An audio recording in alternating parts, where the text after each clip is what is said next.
আমি আপনাদেরকে একটা ছোট্ট কারগুজারি শোনাই, আপনাদের দিল কেঁদে দিবে। 2016 সালের ঘটনা। তখন ঢাকায় মোহাম্মদপুর আমি খতমে তারাবির জন্য 2 জন হাফেজ নিয়োগ দেওয়া হবে কেন্দ্রীয় মসজিদে। অনেক হাফেজে কোরআনরা সিরিয়াল ধরেছে তারাবি পড়াবে। কার মনে না চায় এত বড় এক মসজিদে আমি যদি চান্স পাইতাম তো আমার কপালটা খুলে যেত। শুক্রবার দিন সবাই দরখাস্ত রাখলো, ইন্টারভিউ শুরু হয়ে গেল। পরের জুমায় অসংখ্য ছাত্রদেরকে দেখছি খতমে তারাবির জন্য ইন্টারভিউ সিরিয়াল দিয়েছে। ইন্টারভিউ বোর্ডের ভিতরে আমি ছিলাম। কয়েকজন হাফেজকে আমরা সিলেকশন করছি যে এদেরকে নেওয়া হবে। এদের তেলাওয়াত সুন্দর, পড়াও বড় মজার। আমরা কাগজগুলো এক জায়গায় জমা করছি। পরের জুমায় আমরা ঘোষণা দিয়ে দিব কোন মায়ের সন্তান চান্স পাবে। পরের জুমায় যখন জুমার নামাজের পর 3টার দিকে যখন আমরা বসে বসে ফলাফলগুলা দেখতেছি যে কাকে কত নাম্বার দেওয়া হয়েছে। দরওয়াজা লাগায় দিছি, জানলা লাগায় দিছি, এসি ছেড়ে দেওয়া হয়েছে, সব লাগানো, বাহির থেকে কিছুই দেখা যায় না। ইন দি মিন টাইমে মসজিদের বারান্দার দরওয়াজায় কে যেন নক করতেছে।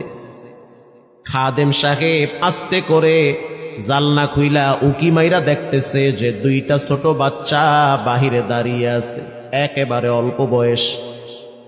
খাদেম প্রশ্ন করলো, তোমরা কারা, কেন আসছো? বলে, আমরা 2 জন আসছি খতমে তারাবির ইন্টারভিউ দেওয়ার জন্য। খাদেম সাহেব একবার পায়ের দিকে তাকায়, আবার জামার দিকে তাকায়, কারণ কথার সাথে বাহ্যিক সুরত মিলে না। অন্য অন্য ছাত্রদেরকে দেখছি কত উন্নত পোশাক পরে, গেট আপ কত সুন্দর করে ইন্টারভিউ দেওয়ার জন্য আসছে। আর এই 2 জনের দিকে তাকায় দেখলাম মনে হয় রাস্তায় ভিক্ষা করতে করতে আইছে। মানায় না, একেবারে গরিব। খাদেম বলল, ইন্টারভিউর ম্যাচ শেষ, চলে যাও বাড়িতে, নেওয়া হবে না। যাদের ব্যাপারে পরীক্ষা নেওয়া হয়েছে তাদের ব্যাপারে ঘোষণা দেওয়া হবে। বাচ্চা 2টা নাসর বান্দা বলতে আছে, আমাদের তো টাকা নাই যে আমরা ভাড়া দিয়ে এখানে আসব। বাবায় বড় কষ্ট করে 2-4টা টাকা জমা কইরা পকেটে দিয়া পাঠায় দিছে, এজন্য আসতে দেরি হয়েছে। খাদেমের বড় মায়া লাগছে, কারণ খাদেমও গরিবের সন্তান। ভিতরে গিয়া মুয়াজ্জিম সাহেবের বলতে আছে, ও ভাই, বাহিরে 2টা বাচ্চা দাঁড়ায় আছে, ওরা নাকি হাফেজে কোরআন, কিন্তু দেখলে তো মানায় না। মুয়াজ্জিম সাহেব ধমক দিয়া বলতে আছে, কোনো সুযোগ নাই, তাড়ায় দাও। খাদেম গিয়া ইমামের কানে কানে বলতে আছে, হুজুর, বাহিরে 2টা বাচ্চা দাঁড়িয়ে আছে, চেহারার ভিতরে এত মায়া, কিন্তু বাহ্যিক সুরত মিলে না, ওরা নাকি কোরআনের হাফেজ। পাশেই তো রহমানিয়ার মুহাদ্দিস সাহেব বসা আছে, তিনি বলতে আছে, কি ব্যাপার, ফিস ফিস করে আপনি কি বলতেছেন? বলে, হুজুর, বাহিরে 2টা বাচ্চা দাঁড়িয়ে আছে, তারা খতমে তারাবির ইন্টারভিউ দিতে চায়। মুহাদ্দিস সাহেব বলল, কোনো কথা নাই, আল্লাহর ঘরের দরওয়াজা খুলে দাও, এখানে কোনো পার্সিয়ালিটি চলবে না। আল্লাহর ঘরের দরওয়াজা সবার জন্য খুলে দেওয়া হবে, আসতে দাও, ভিতরে বসতে দাও। যদিও ওদেরকে দেখতে মানায় না, বংশগত তেমন মর্যাদা নাই, ভিতরে আল্লাহর কোরআন থাকার কারণে আমাদের উপরে ওয়াজিব হয়ে গেছে তাদেরকে সম্মান করা। কোন দিক থেকে মানায় না, কিন্তু ভিতরে আল্লাহর কোরআন আছে, এজন্য তাদের মর্যাদা অনেক বেশি। এবার বাচ্চা 2টা বাহিরে উজুখানায় গিয়া সুন্দর করে উজু বানাইল। উজু বানাইয়া ভিতরে ঢুইকা আমি তাকায় দেখতেছি লঙ্গির এক মাথা নিচে আর এক মাথা উপরে। এতটাই ভয়াবহ অবস্থা, কিন্তু আজীব দৃশ্য। 2 জনের চেহারা একই রকম লাগে, 2 জনের চেহারা একই রকম লাগে। কে বড় কে ছোট বোঝা বড় কঠিন হয়ে গেছে।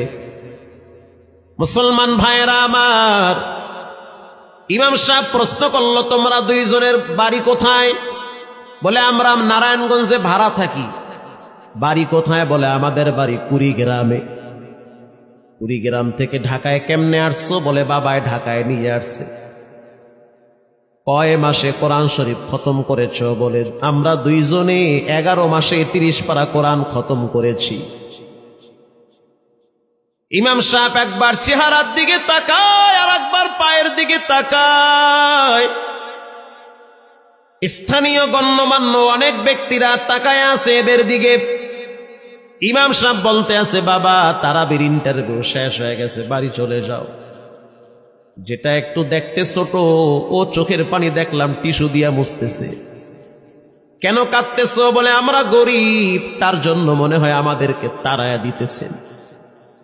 আমরা জানতাম না ইন্টারভিউ তাড়াতাড়ি শেষ হয়ে যাবে, আসতে দেরি হয়েছে কারণ আমাদের তো ভাড়া টাকা ছিল না, বাবায় কষ্ট করে কিছু টাকা দিয়েছে, সেটা দিয়ে এখানে আসছি। এবার মুহাদ্দিস সাহেব বলতে আছে, তাহলে একটা কাজ করো, তুমি কিছু তেলাওয়াত করে শোনাও। দুইজনেই উত্তর দিল যে আমরা তেলাওয়াত করলে তো আর নিবেন না, আপনারা প্রশ্ন করেন, আমরা দুইজনে উত্তর দিব। আমি তো আশ্চর্য হয়ে গেলাম, জীবনে কত হাফেজ দেখছি, এরকম হাফেজ দেখি নাই। প্রশ্ন করবেন, আমি উত্তর দিব। বুঝতে পারলাম ভিতরের খবর কেউ না জানলেও একজন জানেন, তিনি হলেন কে? মুহাদ্দিস সাহেব বলতে আছে, বাবা প্রশ্ন করব, ঠিক আছে, তোমাদের মন মতো একটু তেলাওয়াত কইরা শোনাও। তেলাওয়াত যদি মানসম্মত হয় তাহলে ইন্টারভিউ নিব, যদি না হয় তাহলে ছাঁটাই করে দিব। এবার ছোট যেটা সেটা তেলাওয়াত শুরু করলো সূরা তাহা থেকে। তাহা মা আনজালনা আলাইকাল কুরআনা লিতাশকা। এত সুন্দর পড়া মনে হইতে আছে, আসমান থেকে কোরআন নাজিল হইতেছে। এত সুন্দর পড়া, কত রঙের ঢঙের পড়া শুনলাম, এই পড়া কোনোদিন শুনি নাই। আমি তাকায় দেখলাম স্থানীয় টিউনো সাহেবের চোখের পানি বায়া বায়া পড়তেছি। ইশারা দিতে আছে আরো তেলাওয়াত করতে বলেন। এই পড়া তো শুনলে আমার দিলের ময়লাগুলা কাটে।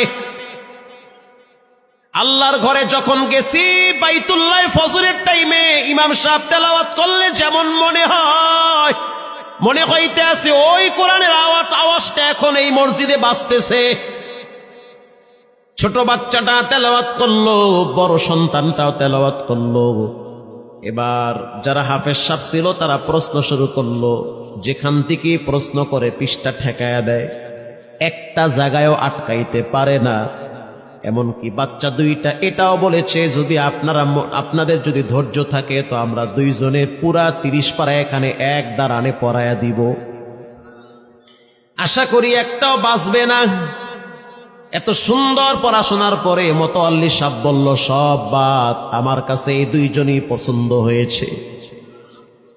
এই দুইজন রে মোতাওয়াল্লি সাহেব দাঁড়াইতে পারে না, হুইল চেয়ারে বসে থাকে, কাছে ডাইকা বুকের সাথে জড়ায়া ধরছে আর বলতে আছে, আল্লাহ এমন একটা সন্তান যদি আমার থাকতো